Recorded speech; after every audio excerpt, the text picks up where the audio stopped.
And I want to welcome Dara here.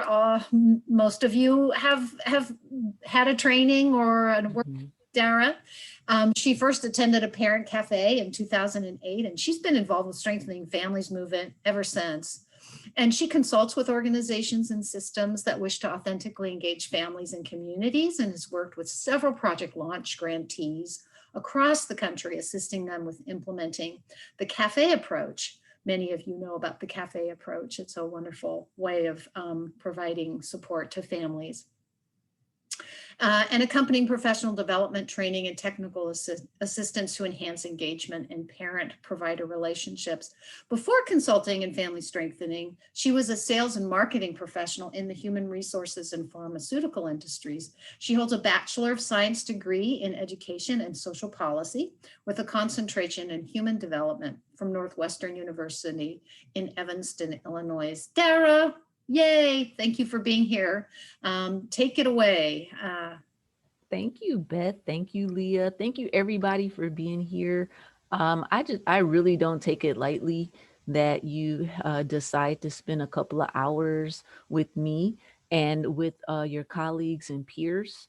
And so I just wanted to let you know that. I also would like to invite you to unmute your video if you can.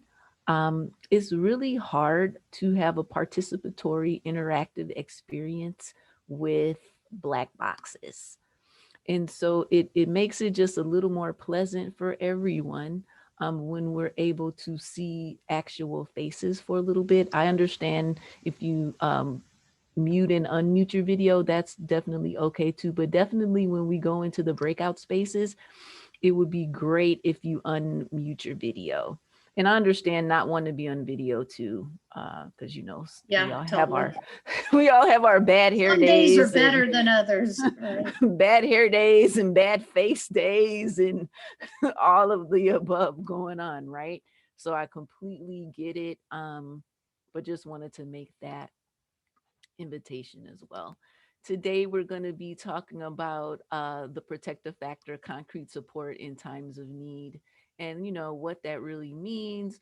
And I don't consider myself a presenter, really. I just consider myself like a person that wants to share my experience, and I want to hear the experience of others.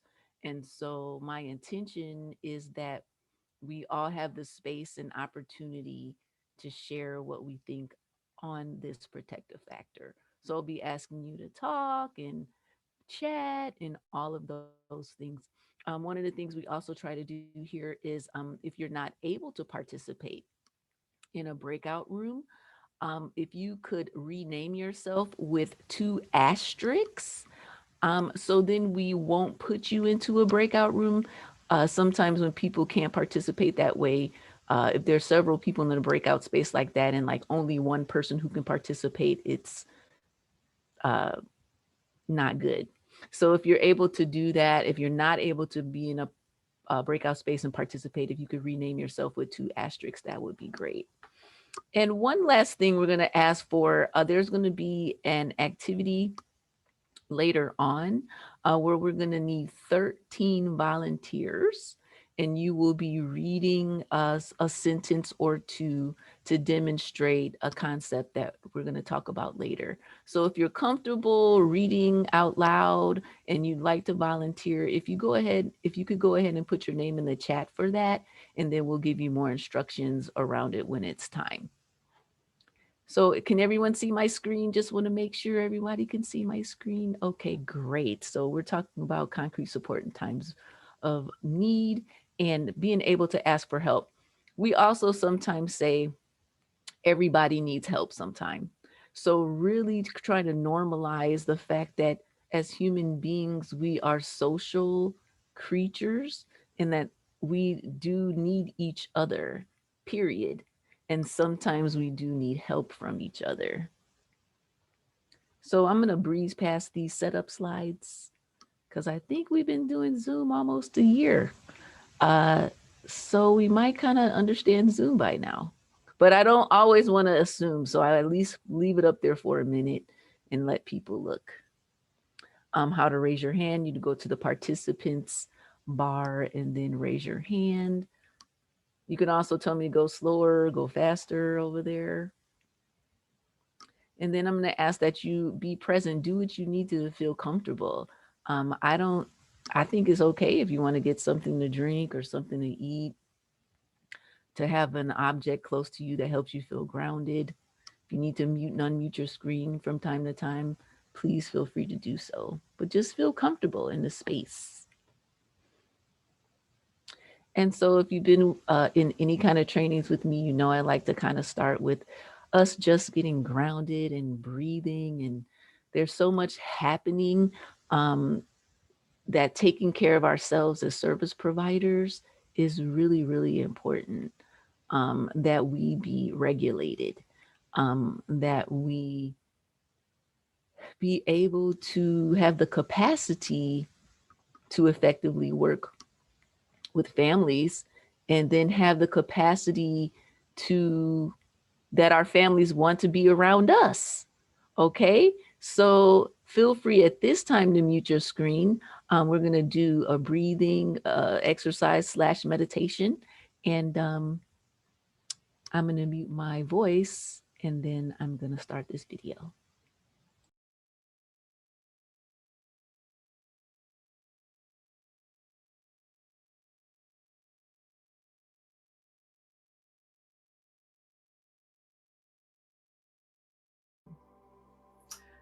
So all you'll need is a comfortable chair to sit in, where your back is well supported and your feet can lie flat on the ground. You also can sit on the floor with your legs crossed, or lie on a flat surface such as the floor with your knees and head supported. So let's get started.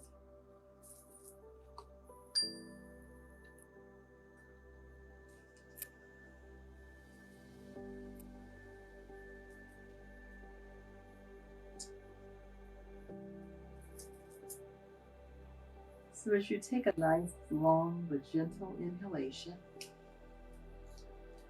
and as you let it go, just allow your eyes to close, or allow your eyes to focus on some area. So now as you breathe through your nose, just normally filling the lungs as completely without any strain, and then exhaling through softly pursed lips, as if you're blowing through a straw. Let your exhalations be prolonged, steady streams of breath until your lungs are completely empty. Again, breathing in completely and breathing out completely without any strain. Each time you exhale, in fact, emptying your mind as well of all anticipations, and empty your body of all tensions.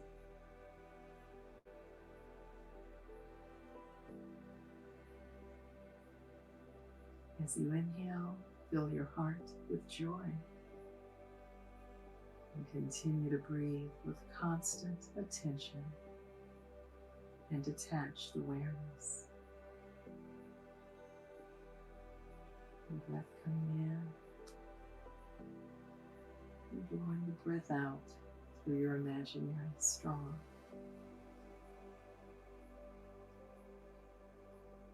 And breath coming in,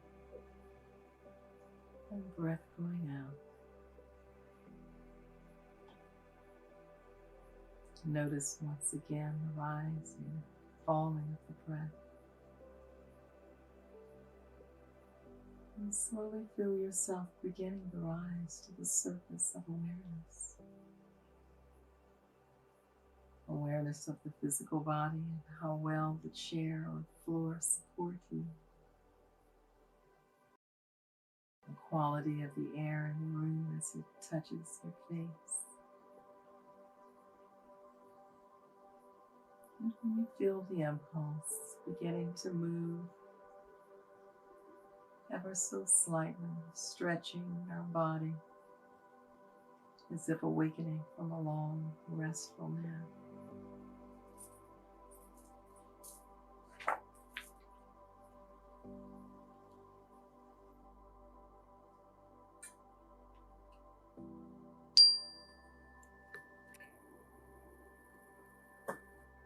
Thank you for joining us for this practice. If you'd like to know more, go to lung.org or call our lung helpline. Breathe easy. Namaste.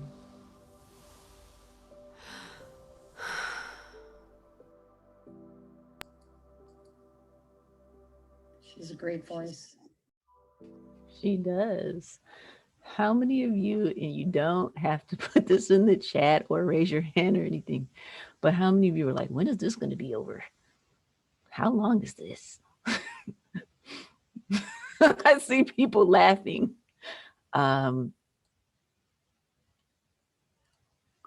We are rushing. Some of us. I am rushing. When I first looked at this, I said, should I do this? It's kind of long. And then I said, is it really long? It just feels long because we want to be always going to the next thing. I have to do this thing. I have to do this thing. I have to cook dinner. I have to help with the homework. I have to do the online school with the kids. I have to make sure if you leave home, I have to make sure I have on 5 masks. Oh, green eggs and ham. Exactly, Janet. Right? So I said, okay, I need to get centered this morning, and there may be some people on the call who also could benefit from being a little bit centered. So I just wanted to bring just that to the attention of everyone. Like I maybe I'm not the only person that feeling like I feel like I'm rushing right now all the time and worried about something, and just exhaling that out. So I we can. appreciate that. I needed it. I Thank felt I didn't notice, but when I was breathing in, I was holding it. I said, why am I holding it so long? Like, breathe, girl, breathe. And right when I was mentally deciding to like do this exercise with you guys, be in the moment, all the kids started running wild. And I'm like, it's okay. Like, just stay in the moment, And it felt good. It felt good, that release and that understanding that if we're aware of what's going around us, like we could be more in tune. So I appreciate that. Thank you. Thank you. Did anyone else want to just kind of jump in and just, say whatever you'd like to say about our time and how breathing, how that exercise and our breath, as long as we're alive, is available to us. If we're here, we're breathing, right? And so that is a resource that we can always rely upon if we remember to rely upon paying attention and our awareness of how we are actually breathing from time to time to just help us. Anyone else? Go ahead. Hi, Dara. Good morning, Hi. everyone. I think we really need to stop and breathe. Things have been so stressful with the situation with COVID. For those of us that are going in or even working from home, I was talking to some of my colleagues on a Zoom yesterday, and we were saying how tired we all are. And we kind of could take a moment and say, some of us are working from home part of the time and we're still feeling tired. So just that reminder to stop and breathe. This week we've been signing up people for the COVID vaccine in Berkeley. And so it's been hectic since last week. And it felt like I wasn't stopping. So this was just a really good reminder to take that moment and be in some kind of practice to stop just for a moment every day. Thank you. Thank you. Thank you so much just for appreciating that. Sometimes I don't know how people are going to respond, especially when it's longer than a minute. So I'm going to continue to include videos that may be a little longer than we're used to on a training or a presentation, but it seems like a lot of us need it. And sometimes we don't even know we need it till we do it. So just on a lighter note, if you could go into the chat and kind of introduce yourself on the chat, maybe type your name, where you work, and then what SpongeBob is most representing how you feel right now and why. Which SpongeBob are you feeling today? And if a couple of you'd like to unmute and say why you're feeling that one, go ahead.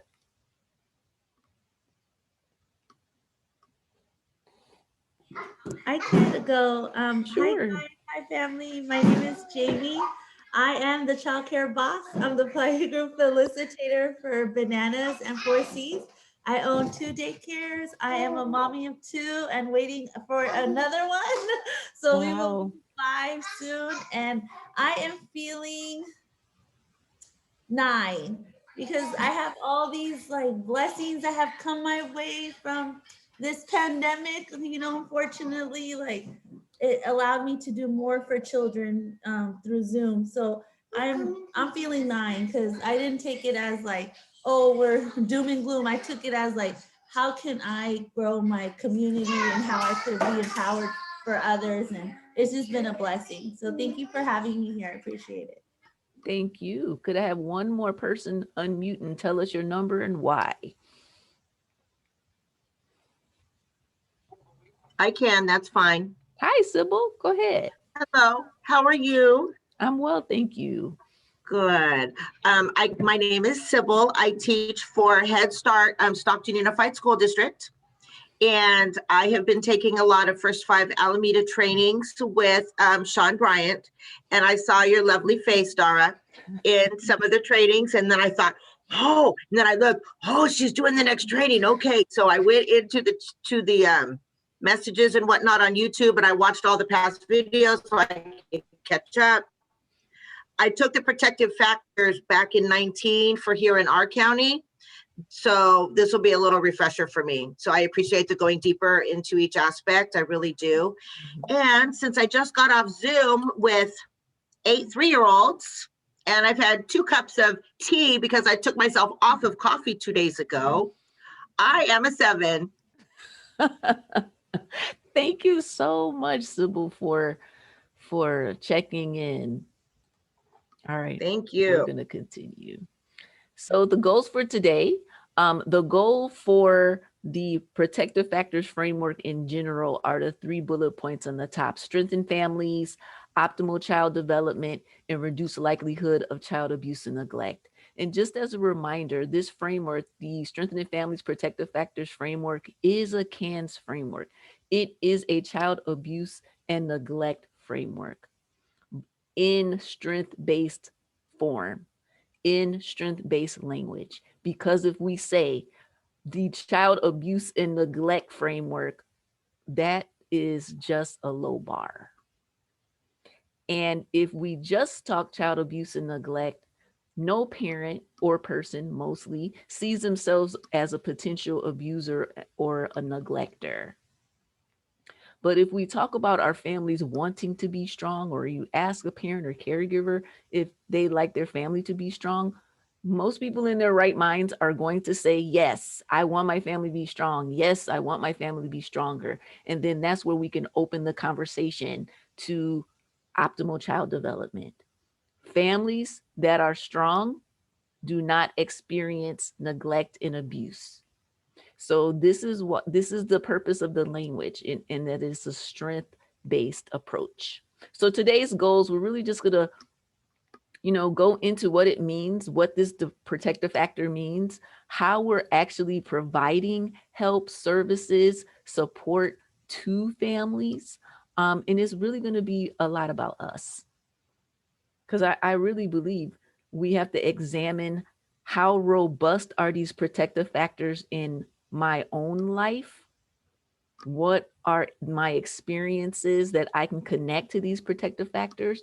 And then when I have that kind of understanding, then I can assist families with building their protective factors.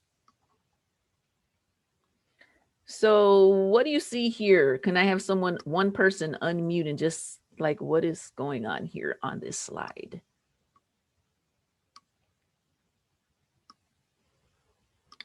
And I come from a family of teachers, so I will also call on people. It kind of looks like 2020 summed up. 2020 signed up. Thank you, Kiana, right? So we see like healthcare, food, right? Clothing. So we have concrete support in times of need is about basic needs that all of us need. How many of us all have our basic needs pretty under control, even though we're in this pandemic? Give me a reaction, raise your hand, give me a thumbs up, something like that.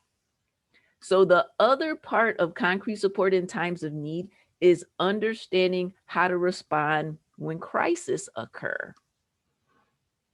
And so a lot of families, since this pandemic has happened, have found themselves in crisis that they may have never found themselves in before.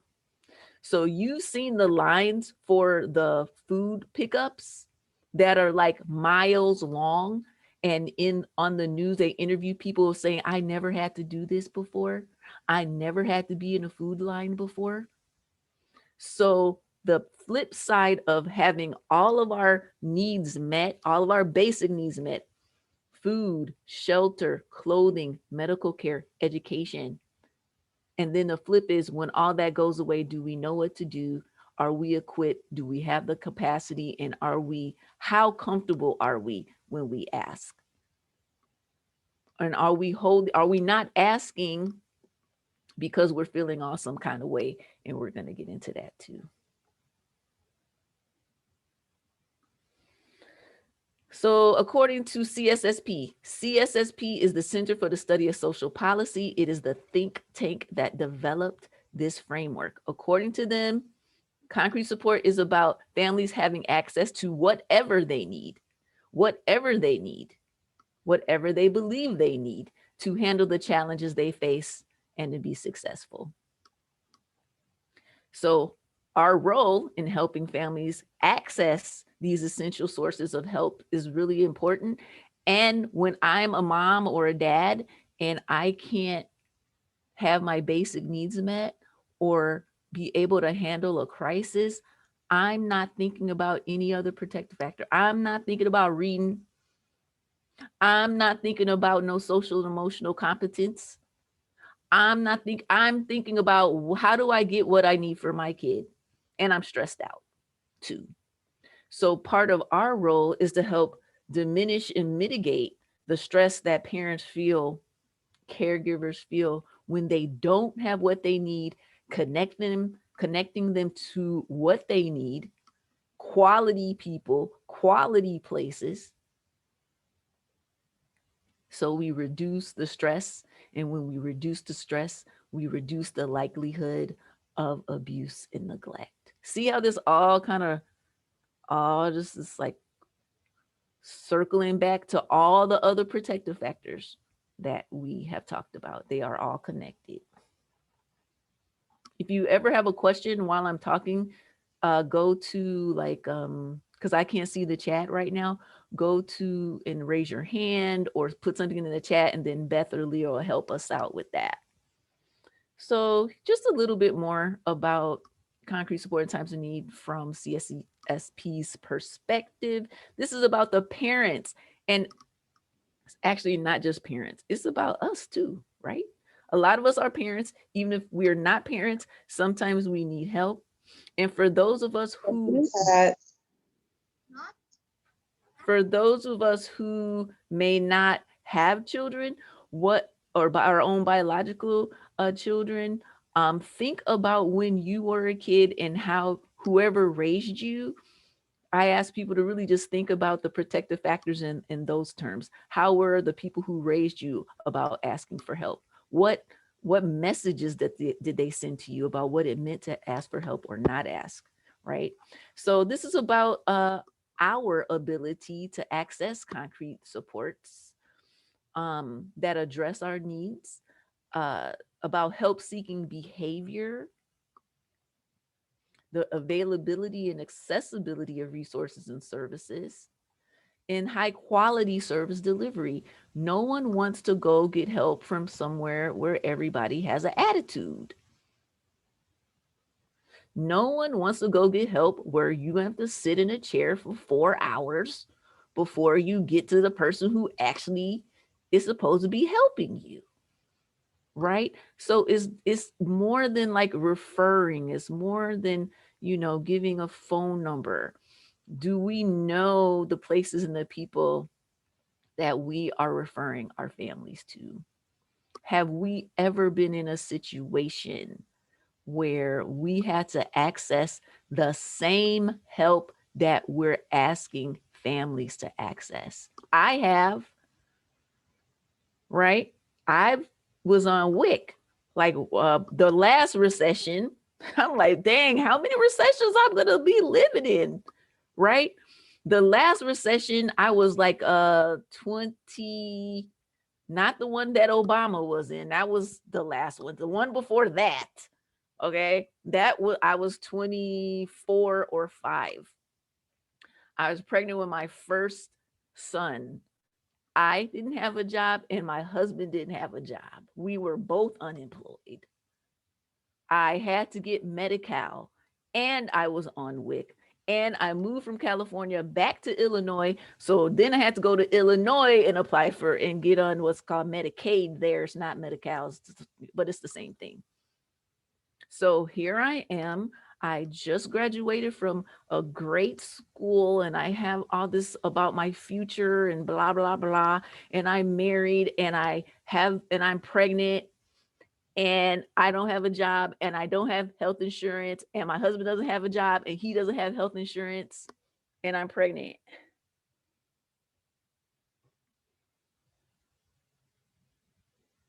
That is not what people like imagine for their life.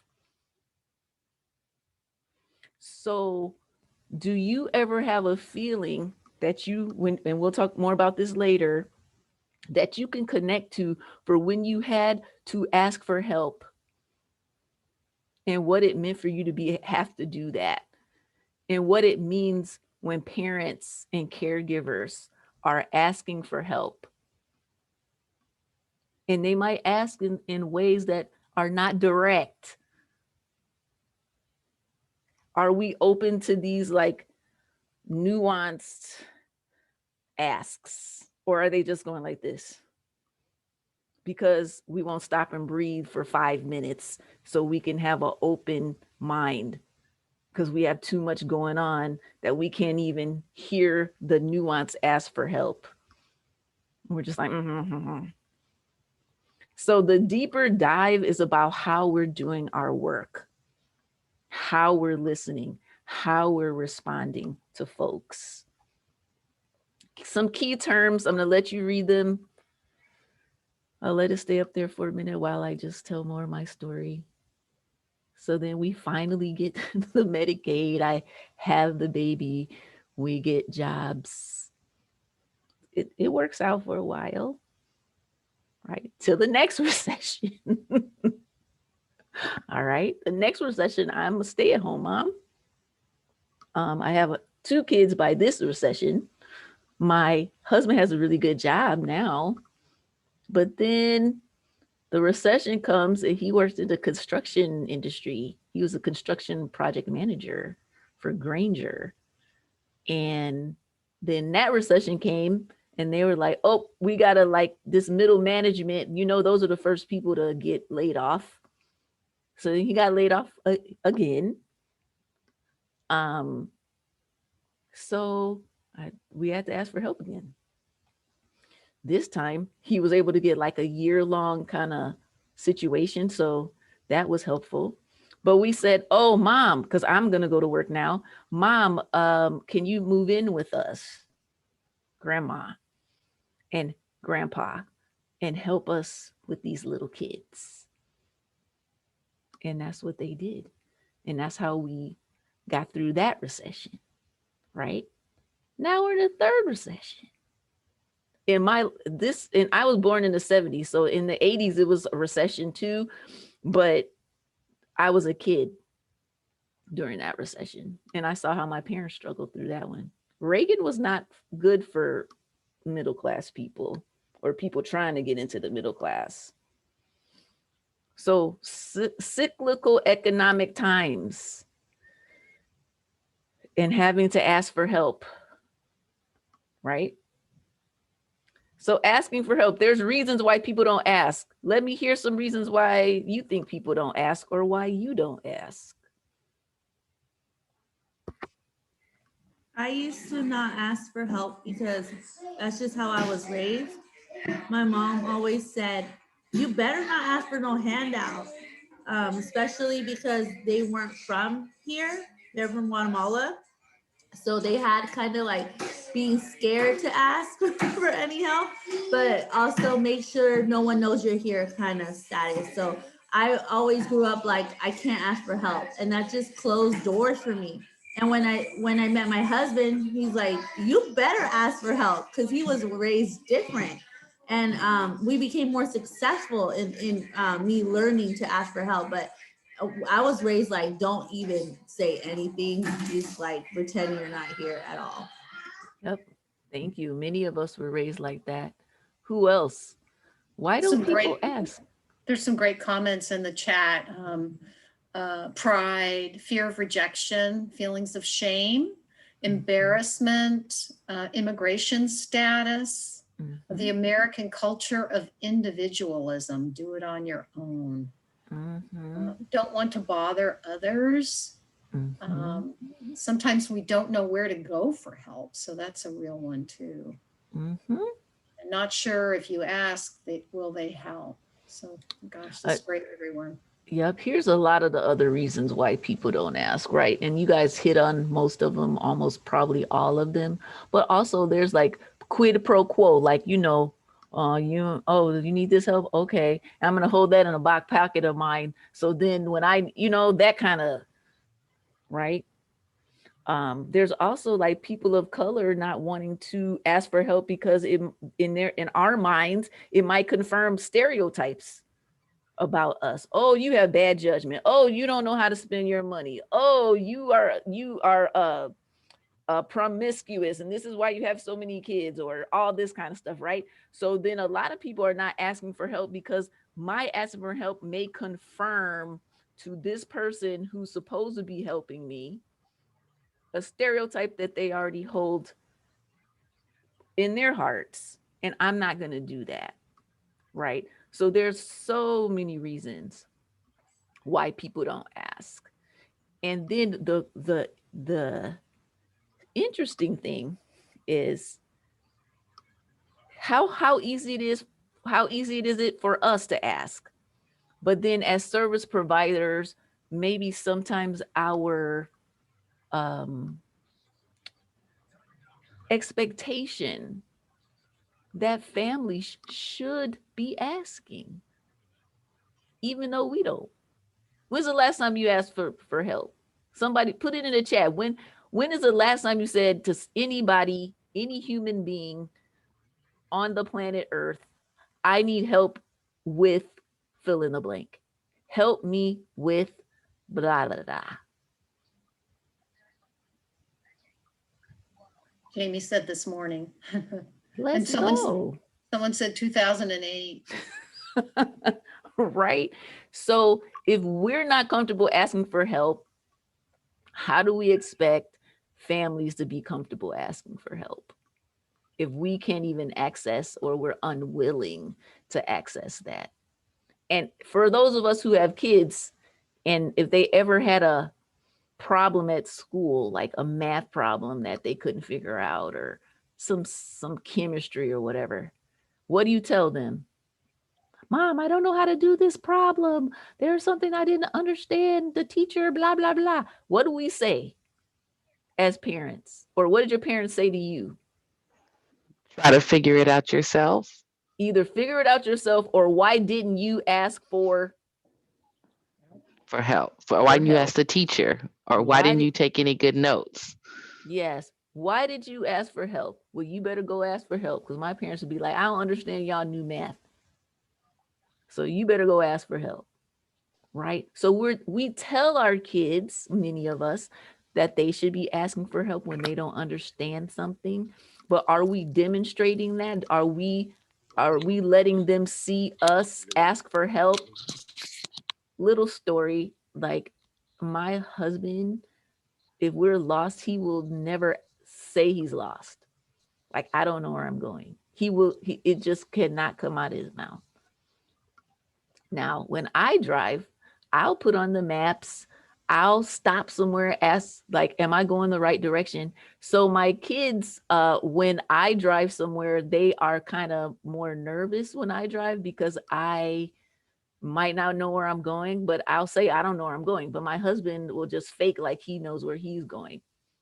So one time we were going to San Diego Zoo with this, I was going with this other woman who was probably like 70 something at the time.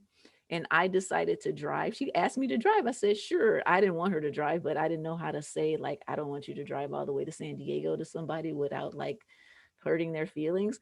So when she asked me to drive, I was like, sure, yes, okay, great. And I got into the car. My oldest son was probably about 6 at the time. And he was like this. And I looked back at him and I said, what is going on? What is wrong with you? He said, do you know how to get to the zoo? He was like petrified because I will ask and say, I don't know where I'm going, but I'm going to figure it out. Or I'm going to go ask for help. Right. So all that to say, are we demonstrating in front of our youngsters, in front of the people who look up to us, what help seeking behavior looks like? So I have a little video. I want you to pay very close attention to your own emotions while you watch this and your own thoughts. Give me a thumbs up if you can hear the video. Just want to make sure.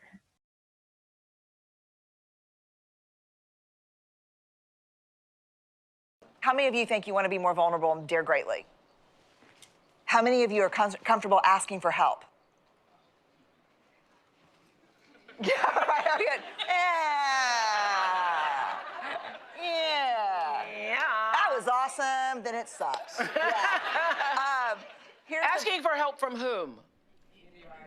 Right. How many of you had rather give help than ask for help? Okay, so let me just ruin this for you. When you cannot ask for help without self-judgment, you are never really offering help without judgment. So if Stand up and tell the truth. Okay, let's hear that one again. I gotta write that down. No, I hear it better when I write it down. This one was devastating for me because where are my social workers? Yes. Hello. Okay, so we're professional help givers. But how many of us are good at asking for it? Here's the bottom line. Ready? When you cannot accept and ask for help without self-judgment, then when you offer other people help, you are always doing so with judgment. Really? Always. Because you have attached judgment to asking for help. And so one way I got a lot of my worth for a lot of years was helping other people. Yeah. But I would never ask for help, which meant every time I was helping you, I was judging you. And when you extract worthiness for helping people, that's judgment. That's judgment. When you don't extract worthiness and you think, I'm just helping you because one day I'm gonna need help, that's connection. That's vulnerability. Yeah. Oh, you teaching tonight, girl. You teaching. Okay.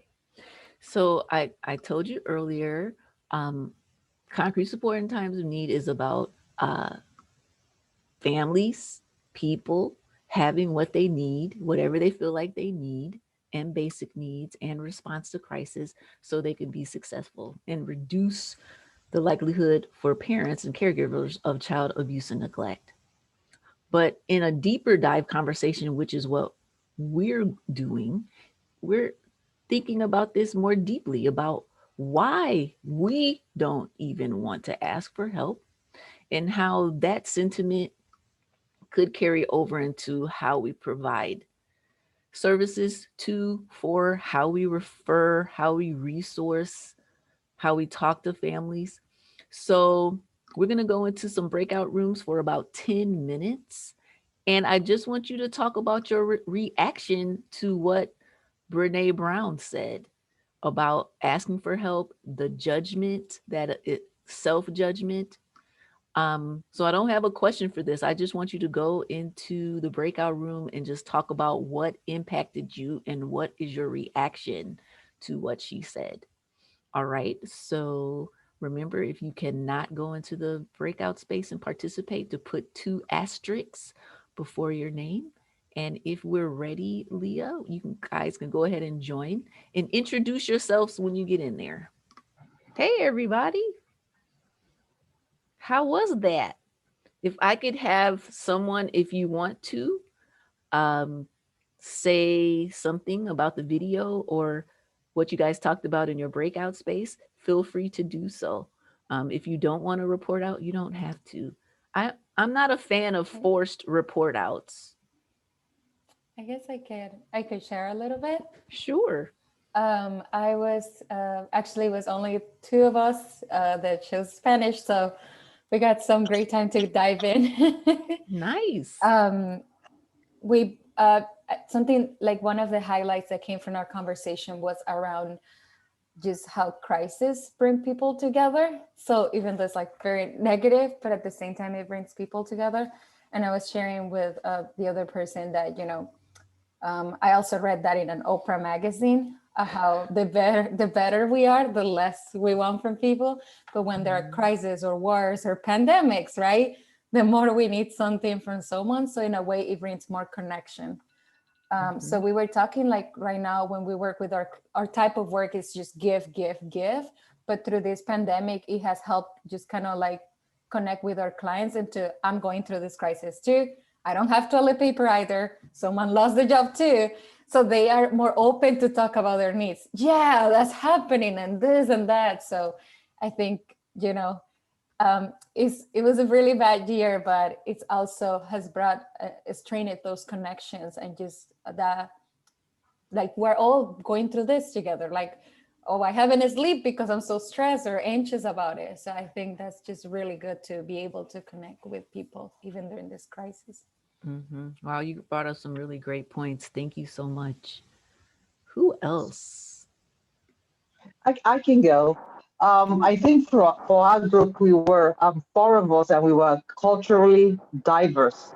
So it was kind of interesting here how people deal with asking for help or receiving help and giving help. And one of the things that kind of unified every one of us was the fact that culturally we're not comfortable asking for help because it's like whatever is going, whatever is going on in the home stays in the home. You don't want to share that with others. And all of us did agree that we like to give help. But one of the things that Brene Brown's video it kind of revealed is that now we have to have some self-awareness, because if we refuse, if we are reluctant to get help, when we give help, are we judging others, even though we're not doing it consciously? Maybe subconsciously we have that. So now going into it, going forward, we have to be kind of self-aware when we give help, just to know that we are not attacking any motives or have any other ulterior motives for what we are doing. So that was a great conversation. Thank you, Elizabeth. Great points. Awareness.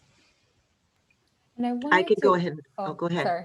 I just wanted to add something I forgot to mention is that some of the cases I've been working, the families are very reluctant to want to receive help, or they're always like, we're fine, everything is taken care of, and there's like a million things going on.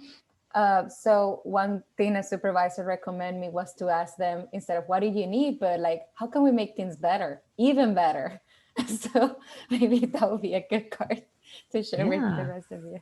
I'm writing that down. Sybil. I was just going to share that in our group, we discussed 2 of us are from Stockton. So our financial makeup in Stockton, just an hour away from Oakland, is wow. It's so much different. So for example, my Head Start program, you cannot make more than $1,200 a month to be in my Head Start classroom. So if your paycheck says you make more than $1,200, you do not get our services. And so in our community, you have to lie, and it's just the reality. And you fib and you say, no, I'm not working. And then all of a sudden you're working once we start having our family meetings, and it's all just kind of brushed away and not looked at. But the paradigm is that they are working and they're struggling because they're only making $2,000 a month and the rent is 13 and they have to pay the bills. And the paradigm is just so awful because you get stuck in a thing of you had to lie to say you're not working and no father is in the home. That's another thing, because then you have to have his income as well. So none of that. You sign a paper, then you get Head Start services, 8-hour-a-day program. Life is great until they start asking questions. How are you doing? Do you need anything? Because according to the paperwork, you're not working and you don't have a father in the home and you're sitting around with nothing to do and let's help you.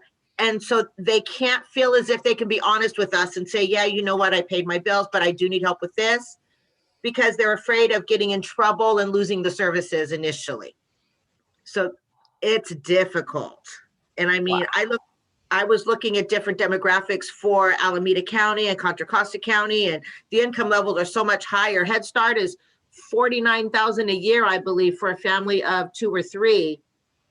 And that's low for you Bay Area guys. But over here, you can't make more than $24,000 a year. You can't make more than $12,000 a year. It's really bad.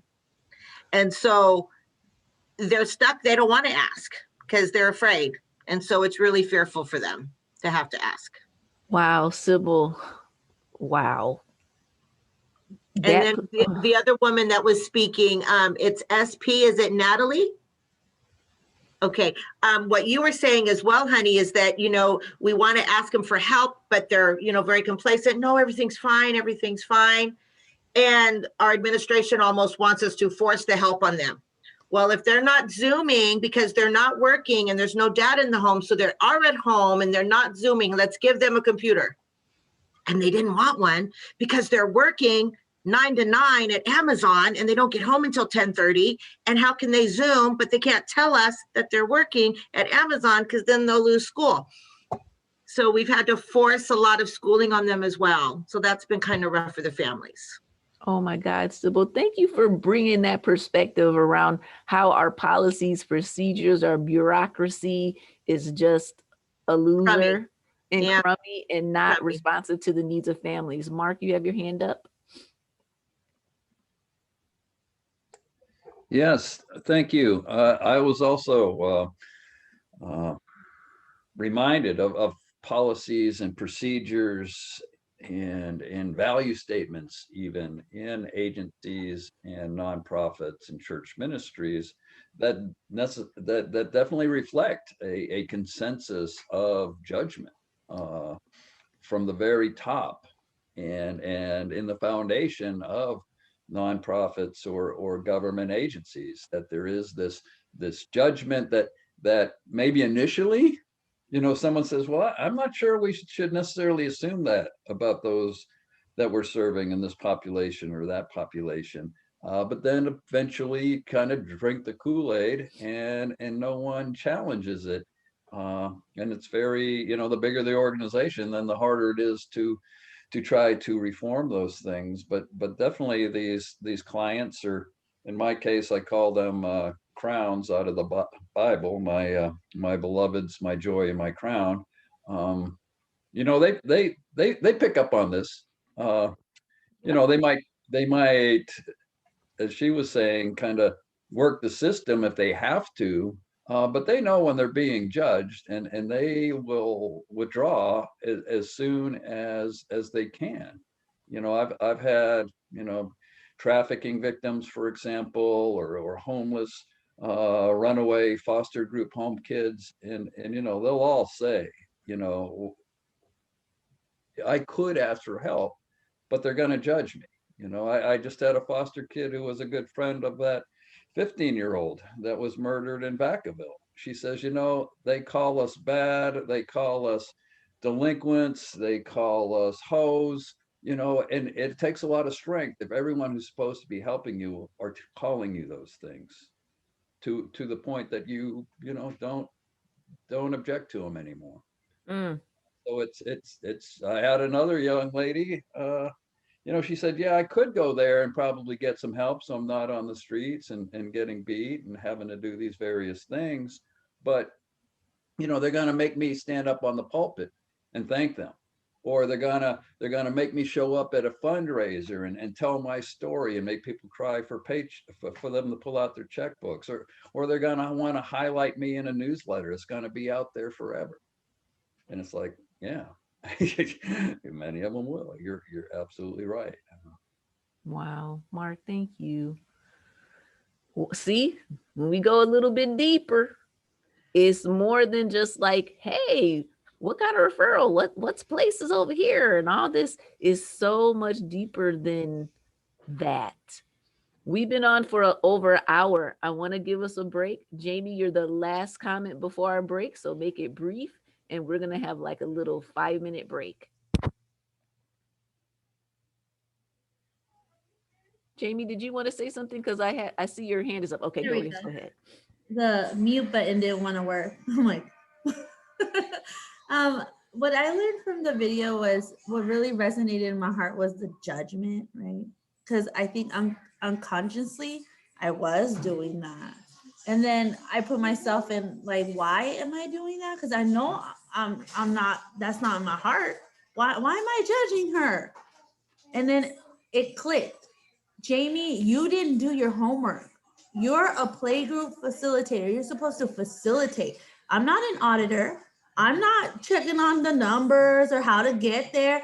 I am there to help whoever God put in my way that day, right? So I'm saying, how can I do my homework? How can I call these resources, not just be like massive email, here's the list, take it if you need it, but actually make that connection. Like, am I sending them to a place that actually cares?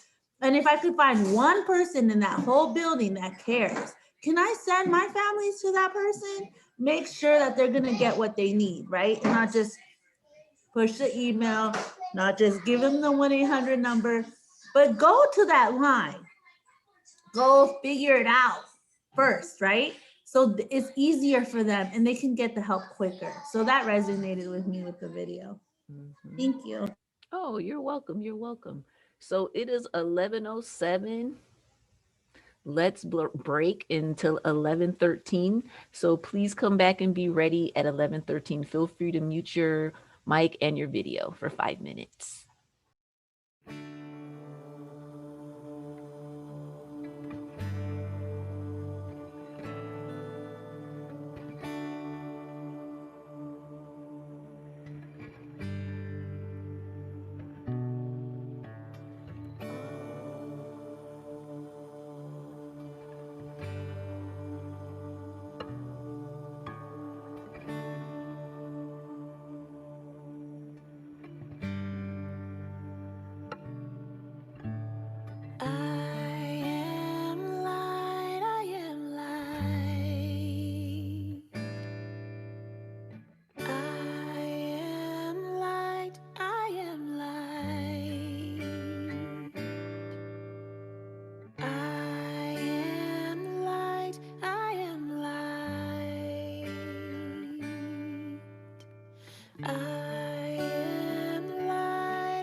Things my family did.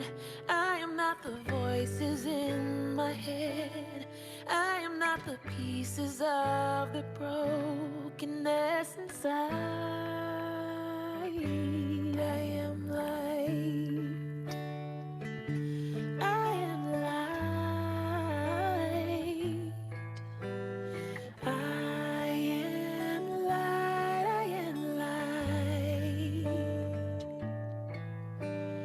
I am light, I am light. I am light, I am light.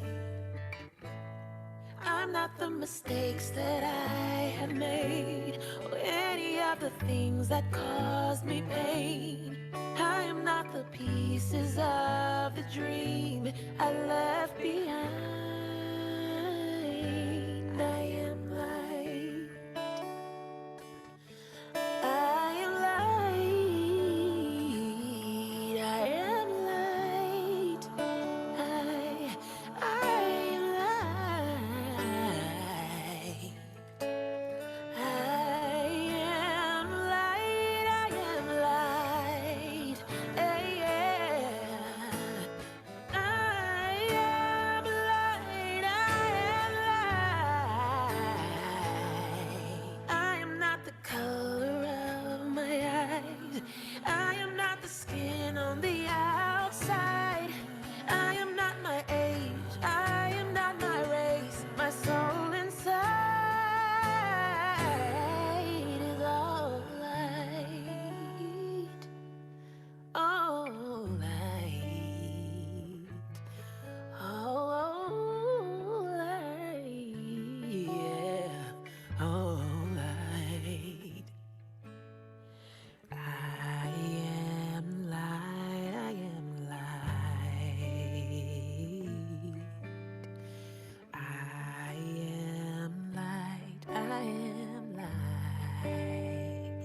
mix of it all. I am light.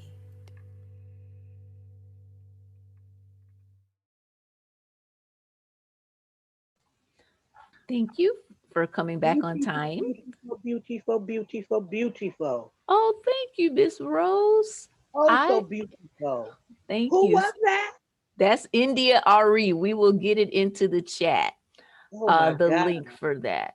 So the reason why I played that too is because there's a lot of things that we can do to change our energy, to shift our energy, and to put us into a more regulated space. And we can share these things with the families that we're serving. And then we can remember, like someone said earlier, to have some awareness about when we might need to regulate ourselves. So we'll be effective, because we know we have these like mirroring neurons. And a lot of times the way we are responding or acting towards things, people will be able to pick up on. So when we are regulated ourselves, it just makes us more pleasant to be around. It makes us smarter. It gives us more capacity to think strategically and effectively. So music is great, and then the visuals are nice too. So what we're going to get into now is a more about our roles, you know, when it comes to this protective factor. So in many respects, we are the gatekeepers. And a lot of times that's kind of like a bad word, isn't it? Like if you say, oh, that, like, you know, if you try to work in a school in K through 12, or even some big old mega churches where you try to go to the church and offer like, oh, this is what we do. There's this gatekeepers who you got to prove to that gatekeeper that the person you're trying to get to, that you are worth their time, that you are not going to waste their time. Tell them I'm out. Make them take a message. Send them the voicemail. Have we done any of that? Send them the voicemail. Simple was like, right, right. So this aspect of gatekeeping and things not being open and accessible.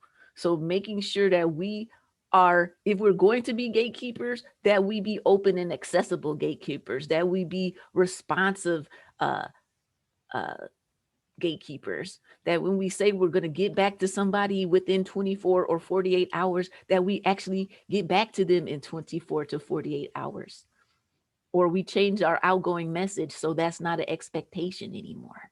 Or that we don't have a full voicemail. Don't you hate it when you call someone and it's a full voicemail?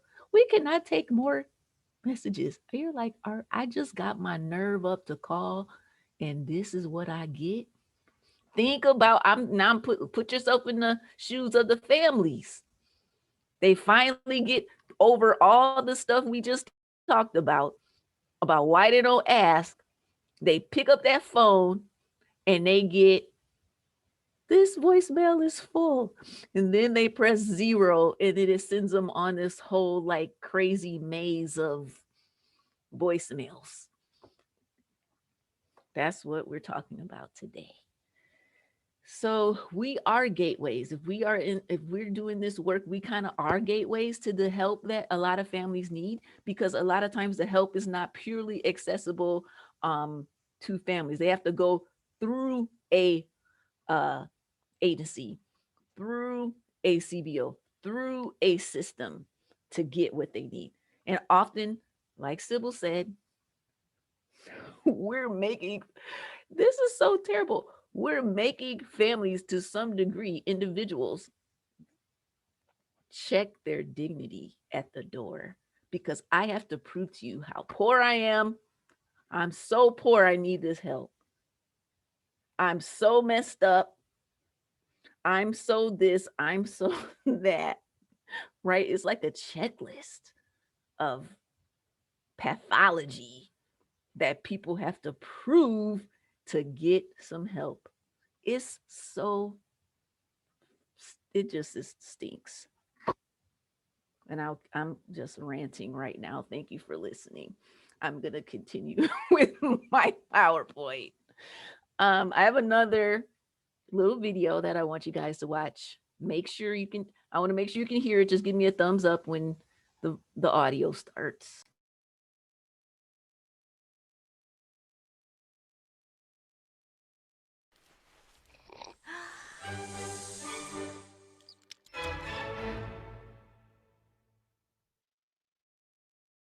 So what is empathy and why is it very different than sympathy?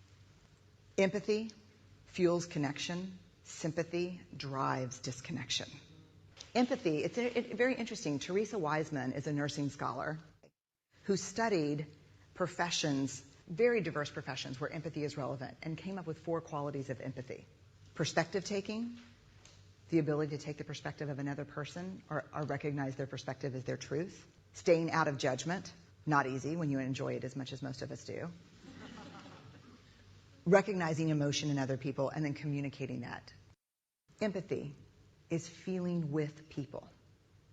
And to me, I always think of empathy as this kind of sacred space when someone's kind of in a deep hole and they shout out from the bottom and they say, I'm stuck, it's dark, I'm overwhelmed. And then we look and we say, hey, you climb down. I know what it's like down here, and you're not alone. Sympathy is, ooh, it's bad, no, you want a sandwich? Empathy is a choice, and it's a vulnerable choice, because in order to connect with you, I have to connect with something in myself that knows that feeling. Rarely, if ever, does an empathic response begin with at least. Yeah. And we do it all the time, because you know what? Someone just shared something with us that's incredibly painful, and we're trying to silver lining it. I don't think that's a verb, but I'm using it as one. We're trying to put the silver lining around it. So I had a miscarriage. Oh, at least you know you can get pregnant. I think my marriage is falling apart. At least you have a marriage. John's getting kicked out of school. At least Sarah is an A student.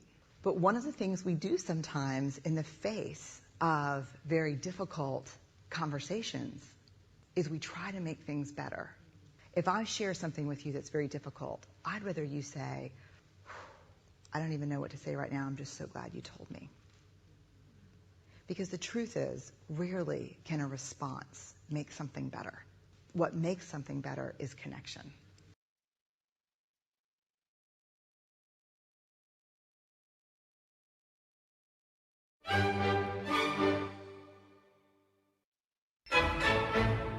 We will be putting that link in the chat too. So just a little bit before you go into breakout rooms to talk about that video.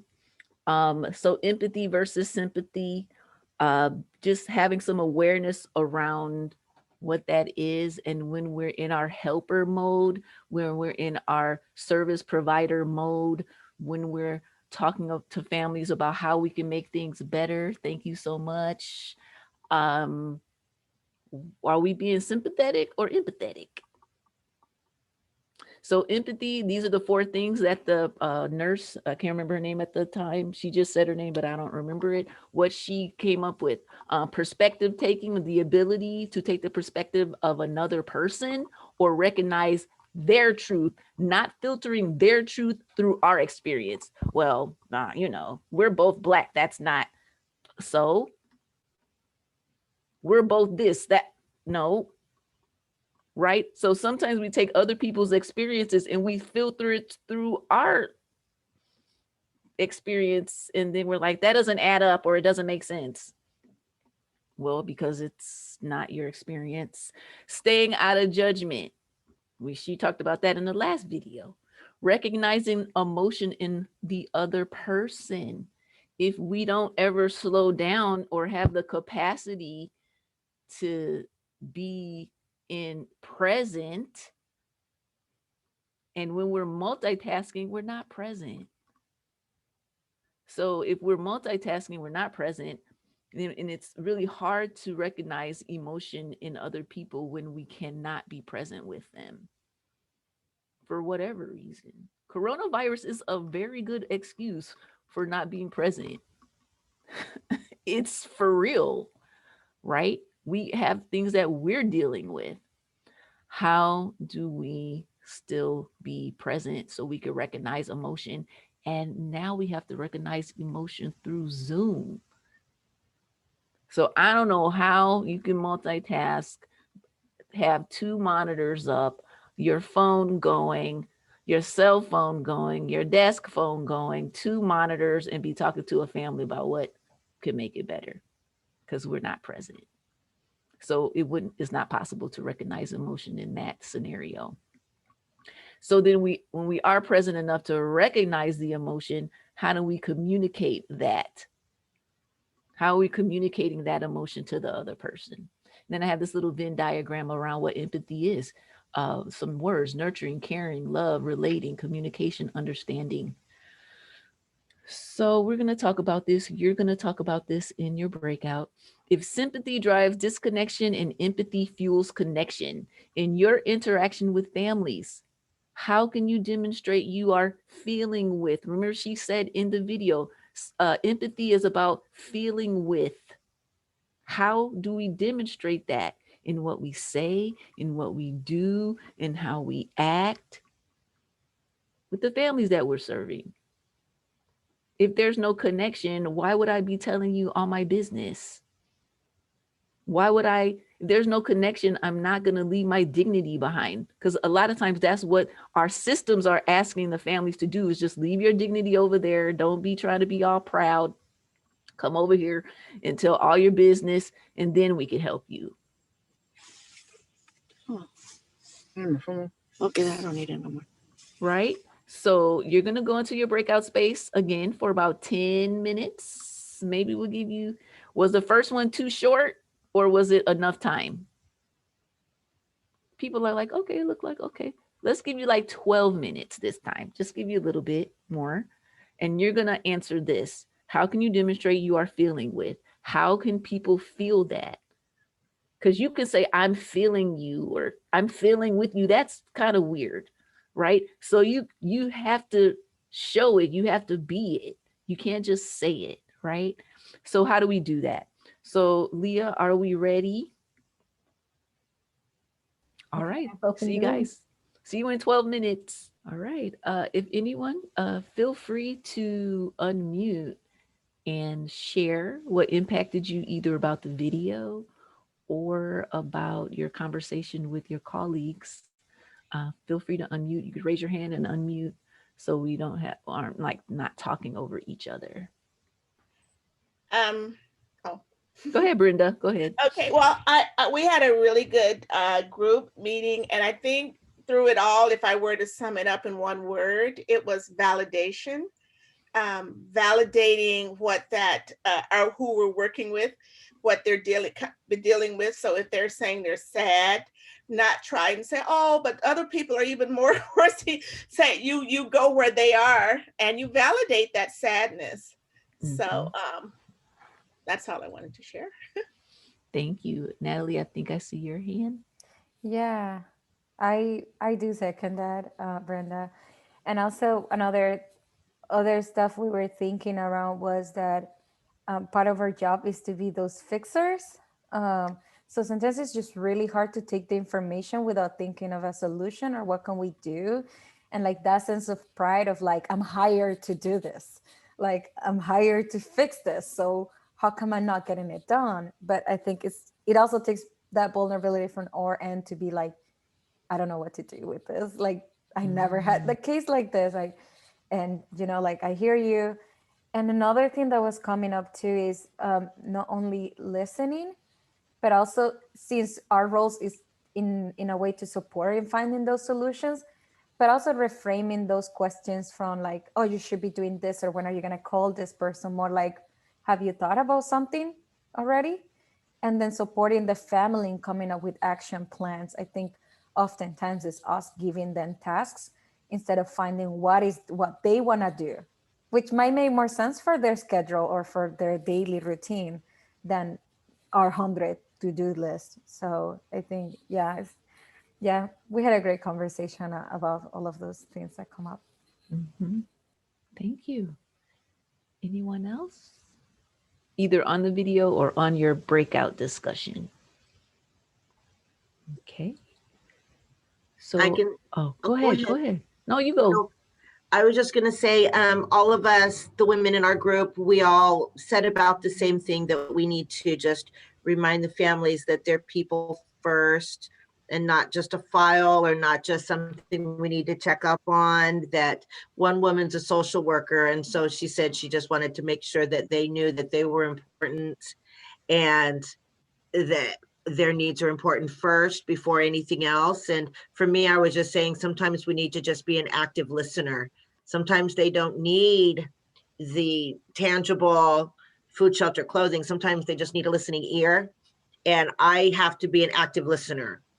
And that's what I'm working on. I'm in a little social group myself, learning how to be an active listener, where everybody just talks and you just don't say nothing. You can't make a facial comment, can't use a hand gesture. So I practice myself. So I was practicing in my group. So active listening is very important, because we can't be a fixer all the time, like Natalie was saying, and we jump into that.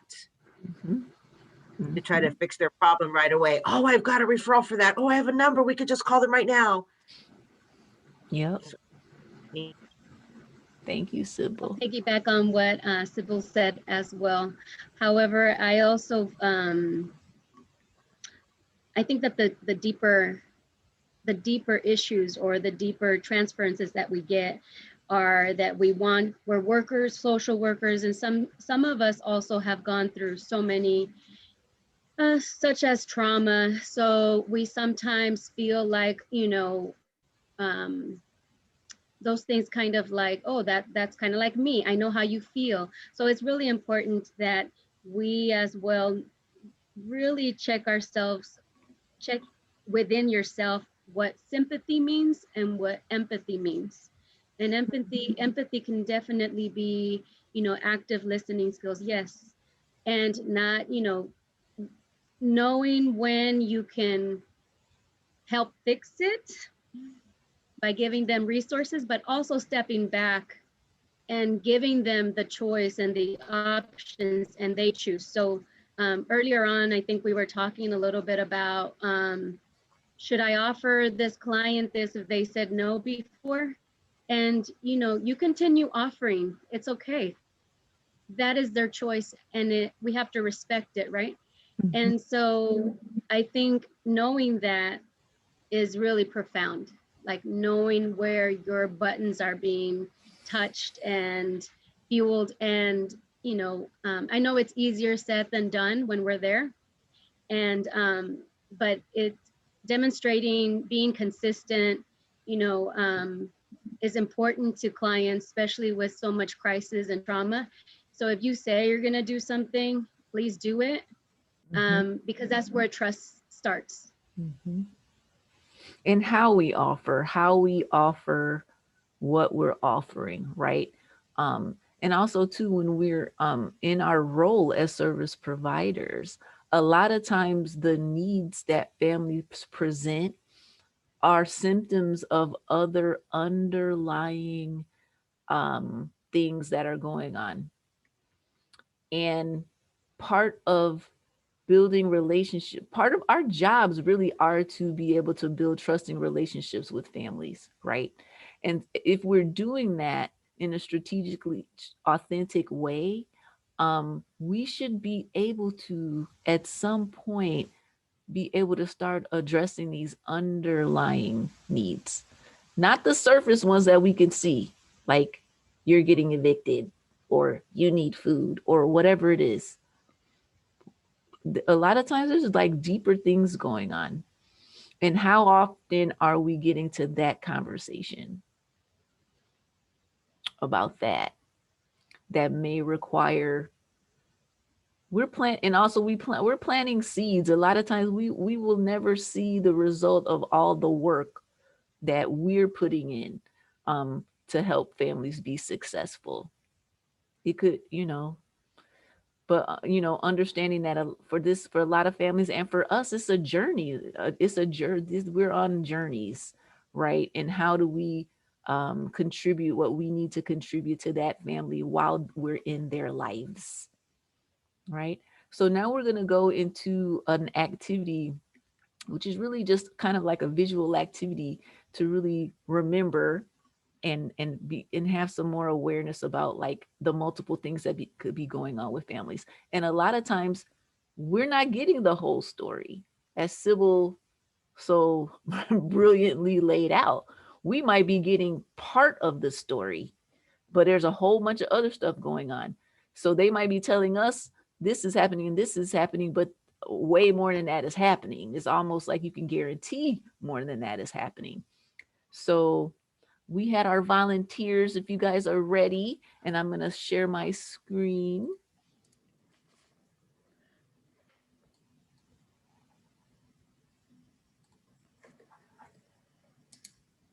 Yes, our first person.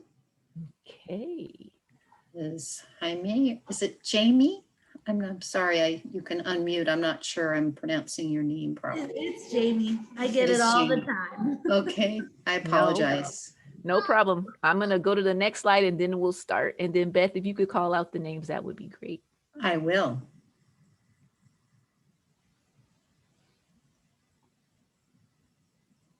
Tell us when to go. Okay, first person can go. Okay, Jamie, 1 and 2. She wakes up at 3 a.m. feeling sick. When she finally starts to feel better and lies down, closing her eyes, the baby wakes up crying and her day starts.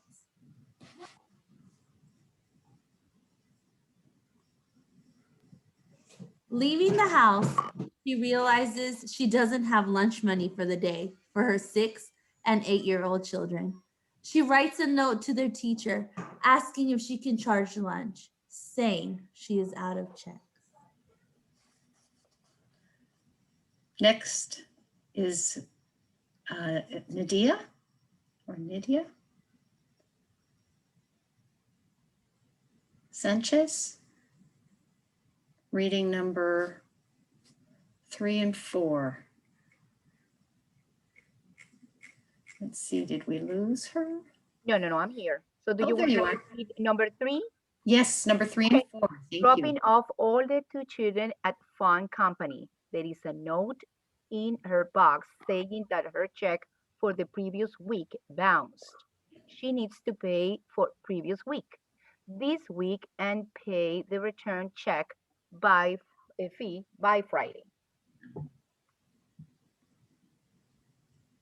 And do you want that I read number 4?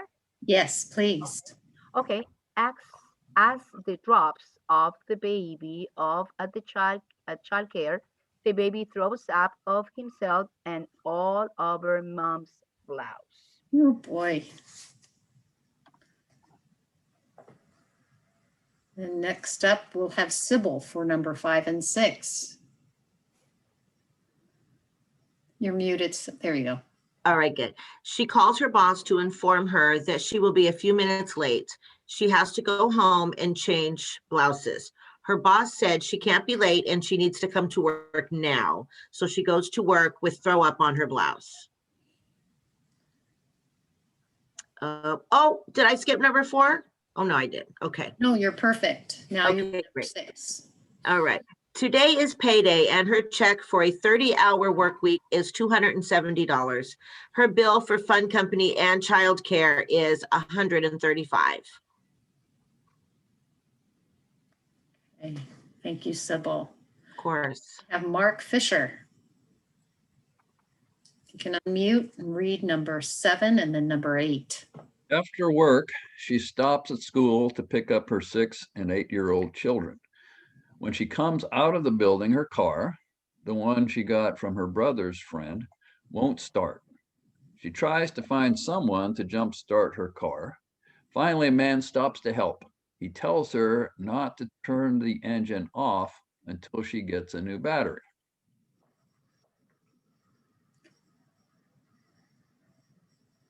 She looks at her watch and realizes it is after 6 p.m.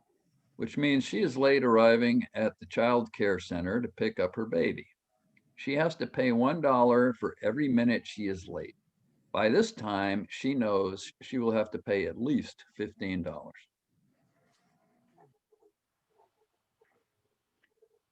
Next up will be Lynette Jones. If you could unmute and read number 9 and number 10, Lynette.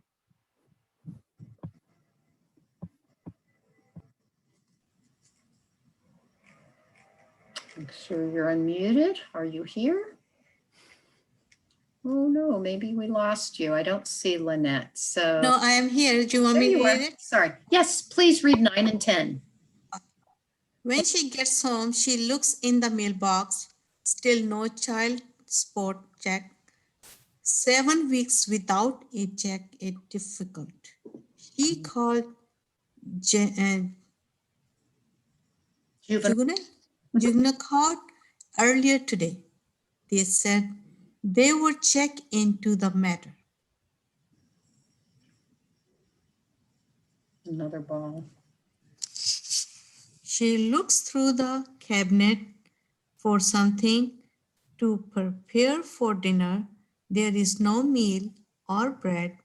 She opens a can of soup and makes Kool-Aid. She has only $15 left on her EBT card for the rest of the month. Thank you, Lynette. Last, we're going to have Andrew Demers read the last 3, 11, 12, and 13. Thank you, Andrew. She puts a load of clothes in the washer. A half hour later, she notices that the washer has stopped. She opens the lid and sees that the clothes are still floating in the water. She tries everything she can, but the washer just won't spin. Her asthma has been bothering her all day. Without insurance, she has no money for an inhaler. She tried the over-the-counter medication, but breathing just gets more difficult. The children are finally in bed. She opens the 8-year-old's backpack and finds a note from the teacher. The school has scheduled an M-team meeting for Thursday at 1 p.m. That is the only time the psychologist can be there. She knows she can't take leave from work anymore this month, especially on Thursday. Thank you, Andrew. And thank you, everybody, for reading. So have you ever worked with a mom or a family that had all of this going on? And I think what do we have to remember when we're working with families who might have all of this going on? Someone actually said that was me 10 years ago. So I think this group gets it. Mm-hmm. That they're not all the problems, right? That they're a person who needs empathy and compassion. And we're in such a wonderful position to assist families who are experiencing this kind of difficulty. But we have to just be aware. I'm going to stop sharing my screen because we have like 2 minutes left. And I just want to show you just 2 more things before we go.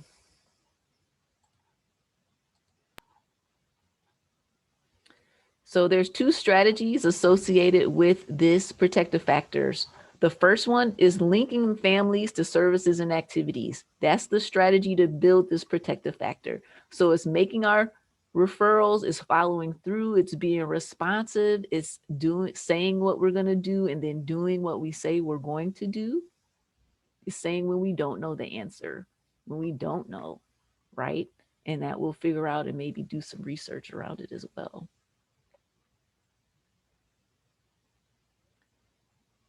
And I'm kind of like, this exercise we don't have time to do, but this is about when we do refer families, are we referring them not just to an agency or another CBO or another organization? Who do we know there? Can we refer them to a person, not to a number or to a system or an agency? Are there people that we can say, oh my God, you need to talk to Rose? When you get over there, ask for Rose and tell Rose Dara sent you. Is it possible? Or ask for her on the phone or whatever it is. Is it possible that we can do that? And how many people do we know who are in our work that we refer people to? How many of them do we actually know? And then the second strategy is to observe and respond to the early signs of abuse and neglect. So when we are, because this is a CANS framework, when we are working with families, just noticing and monitoring and asking questions about the possible signs. So we know that neglect far outweighs abuse. We know how poverty and neglect a lot of times walk hand in hand. And what can we do in our roles to help mitigate the stress that parents have over not meeting their basic needs? And then sometimes when we're able to build the relationships of trust, start addressing those actual deeper underlying issues that are causing some of the difficulties that families have. It's 12. I just want to say thank you so much for, to me, just a really rich conversation. I told Beth I was having fun today, and I just want to say thank you for allowing me to just be with you and talk about this protective factor and how timely it is to be talking about this protective factor right now, because at some point all of us during this pandemic have really had to ask for help in one way or another. So thank you so much for being here. I'm going to turn it over to Beth and Leah. Thank you so much, Dara, and thank you everyone for coming. We appreciate you so much. And you will be getting a link to the evaluation, and we hope you do complete it so we really get a sense of what's helpful to you. Like I said, we're creating our calendar, if you can believe it, for fiscal year 21-22. So we want to know more about what kinds of things you're looking to get. So thank you for coming. We'll look forward to seeing you at one of our next trainings.